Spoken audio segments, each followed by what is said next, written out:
Bonjour à tous, alors bienvenue aux 5 minutes la clinique du coureur. Alors je me présente Isabelle Morin et je suis nutritionniste et enseignante pour la clinique du coureur au Québec.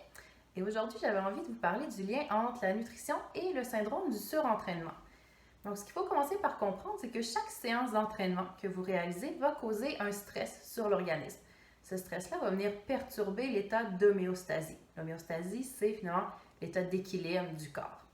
Si on a une planification de l'entraînement qui est bien adéquate, il va y avoir finalement développement d'adaptation au niveau cellulaire, au niveau tissulaire, au niveau de l'organisme entier euh, pour répondre à ce stress-là. Donc, ultimement, on va avoir une amélioration de la capacité physique et une amélioration de la performance. Par contre, s'il y a une sursollicitation, eh bien, il va y avoir finalement un risque de compromettre ce processus-là d'adaptation et de précipiter vers un syndrome du surentraînement.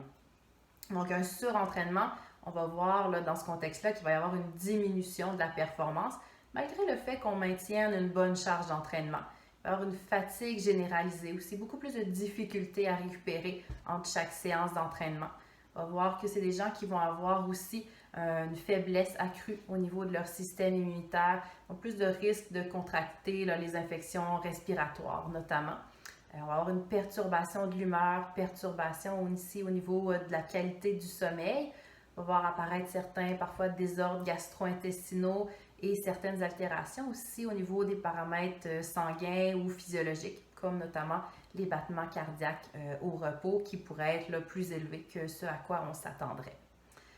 Donc, ce qu'il faut comprendre, c'est vraiment c'est la somme de tous les agents stresseurs qui proviennent de l'entraînement et aussi de la vie quotidienne qui s'accumulent et qui peuvent là, justement amener ce syndrome-là du surentraînement.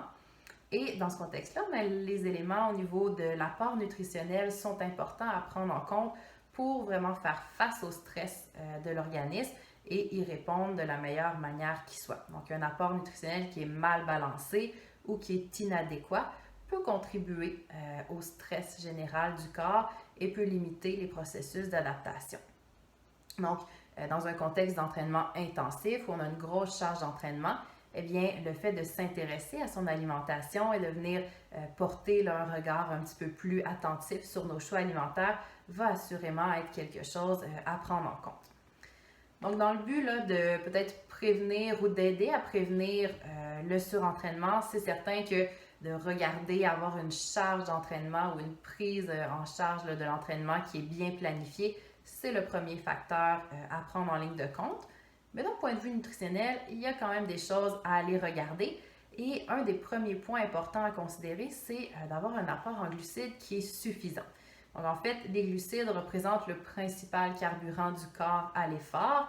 Et si notre apport en glucides est insuffisant, on va contribuer à l'état de fatigue, on va contribuer aussi à, ultimement, la contre-performance et une difficulté au niveau de la récupération. Donc, si on a une baisse au niveau de nos réserves de glucides au niveau musculaire, donc le glycogène musculaire, on va voir là justement une fatigue qui va apparaître plus rapidement à l'entraînement. Et si cette baisse-là des réserves de glycogène n'est pas compensée par un apport alimentaire après l'entraînement, on va voir aussi un délai de récupération après la séance d'entraînement qui est beaucoup plus long.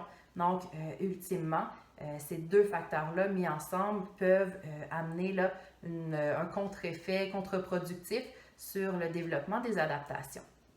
Donc, un des points importants, c'est de s'assurer que notre apport en glucides au quotidien va vraiment respecter notre charge d'entraînement. Plus la charge d'entraînement est élevée, plus on veut avoir un apport en glucides qui est important.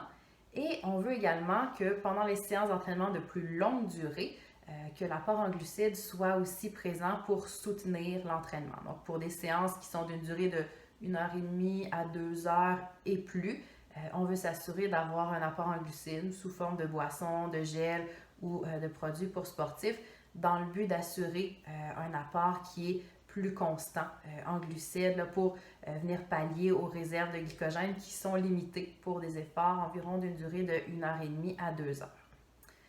Un autre point important aussi à considérer, c'est le stress oxydatif. Donc en fait, chaque séance d'entraînement va amener la production de radicaux libres. Les radicaux libres, c'est des petites substances qui sont plus réactives, qui vont entraîner des dommages dans l'organisme, notamment au niveau des cellules, des muscles. Et c'est pas nécessairement néfaste. Ce qu'on veut, c'est avoir une production de radicaux libres qui est contrôlée et qui va ultimement nous aider à stimuler le processus d'adaptation. Par contre, s'il y a une production accrue et non contrôlée au niveau des radicaux libres, ça va entraîner un stress oxydatif qui est dommageable pour l'organisme et qui peut causer de l'inflammation, qui peut causer aussi une fatigue musculaire plus importante. Et ultimement, c'est des facteurs qui sont liés à une baisse de la performance. Donc, au niveau alimentaire, eh bien, on a les antioxydants qui peuvent venir supporter l'organisme pour aider à contrer le stress oxydatif accru. Donc, les antioxydants, on va les retrouver notamment dans les aliments au niveau de certaines vitamines. On va penser à la vitamine A qui est présente dans notamment les fruits et les légumes orangés comme la carotte, le cantaloupe, les abricots. La vitamine C, la vitamine E aussi, la vitamine E qu'on retrouve dans les aliments d'origine un petit peu plus grasse comme les noix, les huiles végétales de première pression. On va en retrouver aussi dans le germe de blé. Et il y a certains minéraux qui ont également un rôle antioxydant. Donc, on va penser au zinc, au sélénium, au cuivre et finalement les polyphénols, donc toutes ces substances phytochimiques-là qui vont avoir un rôle important à jouer dans la prise en charge du stress oxydatif et qu'on retrouve notamment dans les fruits et les légumes très colorés. Donc, au niveau alimentaire, pour venir bonifier notre apport en antioxydants, eh bien, c'est tout simple. On veut intégrer des fruits et des légumes colorés, des grains entiers, des noix, des graines, des légumineuses le plus souvent possible et finalement éviter d'aller vers des suppléments d'antioxydants qui, à l'inverse, pourraient avoir un effet plus délétère. Donc, la prise de suppléments en quantité importante au niveau des antioxydants va venir, à l'inverse, augmenter l'effet pro-oxydant et limiter les processus d'adaptation. Donc, on veut vraiment aller chercher nos antioxydants via les aliments pour aider le corps à bien s'adapter face au stress oxydatif qui est produit par l'entraînement.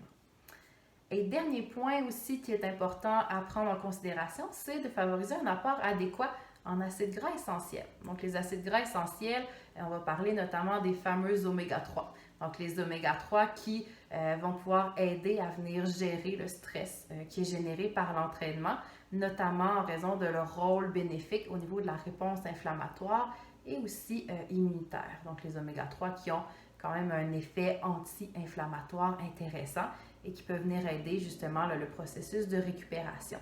Donc, d'un point de vue alimentaire, pour venir bonifier notre alimentation en oméga 3, on va penser aux poissons gras. Donc, les poissons comme le saumon, la truite, les sardines sont d'excellentes sources d'oméga 3. On peut penser aussi aux noix de Grenoble, aux graines de lin, aux graines de chia et à l'huile de canola qui sont d'excellentes sources aussi d'oméga 3 à essayer d'inclure là, régulièrement au quotidien. Donc, en conclusion, au niveau de la prise en charge ou de la prévention du syndrome du surentraînement, c'est sûr que la nutrition, ce n'est pas le seul facteur. Ça vous prend vraiment un plan d'entraînement qui est bien structuré avec une approche qui va vraiment quantifier le stress qui est mis sur l'organisme. Mais la nutrition, c'est assurément quelque chose à prendre en compte dans une prise en charge globale pour nous assurer d'avoir tout ce qu'il nous faut pour bien faire face à chacune de nos séances d'entraînement, puis répondre favorablement à ces séances-là dans le but de vraiment développer des adaptations à long terme qui vont être favorables à la performance. Donc, j'espère que vous avez appris des nouvelles choses.